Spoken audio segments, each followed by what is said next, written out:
One of the cool features on Android is the ability to have an app float in a small window on top of everything else, while still using your phone's other features in the background. You can do this by opening the app switcher, finding the app you want floating on top of everything else, and then drag it to the center of your screen.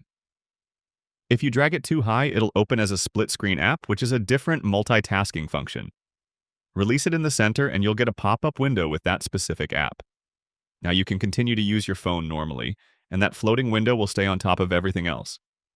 You can resize if from the corner, and you can drag the little blue handle up top to move the window across your screen. If you tap the home button, the floating window will temporarily go away, but not fully. You'll see the app icon in the middle of your screen. That's your app minimized and ready to pop back up whenever you need it. If you tap that blue handle on top of your floating window, you'll see different options to close or expand the window. There's also a button for split screen view or to minimize the app.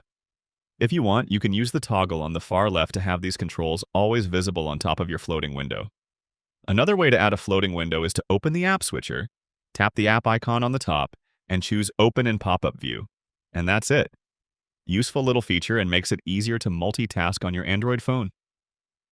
Click that like button if this helped you, and subscribe for more quick tutorials like this.